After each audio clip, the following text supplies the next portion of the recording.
Israel में विपक्ष सबसे लंबे समय तक सत्ता में रहने वाले प्रधानमंत्री बेंजामिन नेतन्याहू को पद से हटाने के बेहद करीब पहुंच चुका है।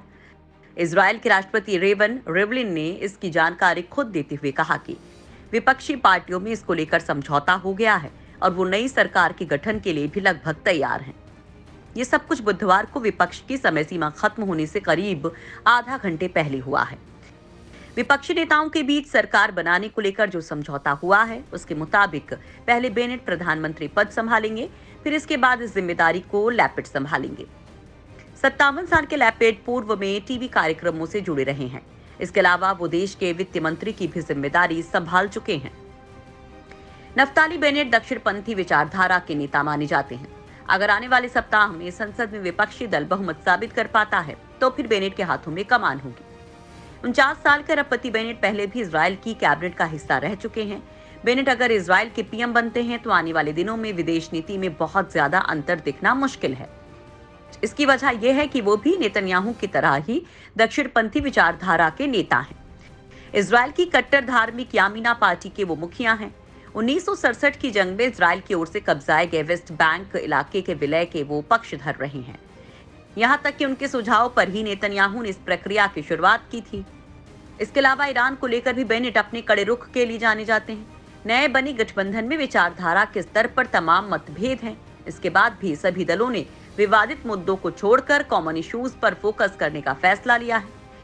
कोरोना वायरस संकट के चलते पटरी से उतरी अर्थव्यवस्था जैसे मुद्दों पर सभी दल फोकस कर सकते हैं। इजरायल में 2019 के बाद से अब तक 4 बार चुनाव हो चुके हैं, लेकिन परिणाम निर्णायक नहीं रहा है। आखिरी बार मार्च में हुए चुनाव में यामीना पार्टी को 120 सांसदों वाले सदन में 7 सीटें ही मिली थी, लेकिन 13 पार्टियों के बीच किंग मेकर बनने के लिए ये भी काफी है। गठबंधन की ओर से तय करार के तहत वो पहले 2 सालों के लिए 2021 से 2023 तक के लिए पीएम बनेंगे। इसके बाद यार लैपिड पीएम बनेंगे। दोनों नेता भले ही अलग अलग विचारधारा से आते हैं, लेकिन नेतन्याहू के खिलाफ दोनों ने ही एकजुटता दिखाई है। मूल रूप से इजरायल के बेनेट का जन्म अमेरिकी प्रवासी परिवार में हुआ था। मिलिट्री कमांडो यूनिट में सेवाएं दे चुके और टेक एंटरप्रेन्योर रहे बेनेट ने पेमेंट सिक्योरिटी कंपनी सियोटा आईएनसी की स्थापना की थी। इसके अलावा 2006 से 2008 के दौरान जब नेतन्याहू विपक्ष के नेता थे, तब वो उनके चीफ ऑफ स्टाफ थे।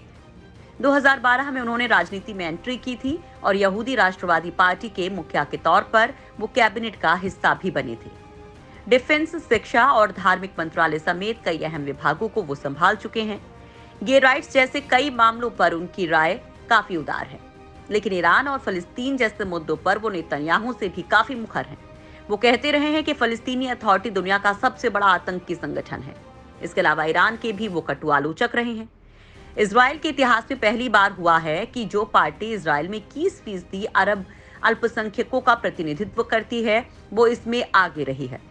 इसको बेनेट की यामीना पार्टी का समर्थन हासिल हुआ है। इसके अलावा center left blue and white, जिसके प्रमुख रक्षा मंत्री Benny Gantz, left wing Meretz and labour party पूर्व रक्षा मंत्री एविगडोर लिबरमैन, राष्ट्रवादी Israeli Beiteinu party, right wing party जिसके प्रमुख पूर्व शिक्षा मंत्री गिडोन शामिल हैं। हालांकि सरकार के गठन के बाद भी इस पर संकट की कोई कमी नहीं है। इसकी सबसे बड़ी वजह यह है कि ये सरकार पूर्ण बहुमत से कुछ ही आगे है। माना जा रहा है कि 10 से 12 दिनों के बीच नई सरकार का शपथ ग्रहण समारोह हो सकता है। जानकारों का कहना है कि बेंजामिन नेतन्याहू ने अपनी सरकार को बनाए रखने की हर संभव कोशिश की है। नई सरकार के बहुमत हासिल कर लेने तक नेतन्याहू अपने पद पर बने रहेंगे। इजरायल के राजनीतिक विश्लेषक मान रहे हैं कि नेतन्याहू आखिर तक अपनी कुर्सी को बचाने की कोशिश करेंगे। नई सरकार में लैपिड तब तक विदेश मंत्री के रूप में काम करते रहेंगे जब तक दोनों व्यक्ति अपने कार्यकाल के आधे समय तक अपनी भूमिकाओं में बदलाव नहीं कर लेते हैं। लैपिड ने कहा है कि उनकी सरकार देश में सभी नागरिकों के लिए एक समान तौर पर काम करेगी। इसमें वो भी शामिल होंगे जो इसके सदस्य नहीं हैं।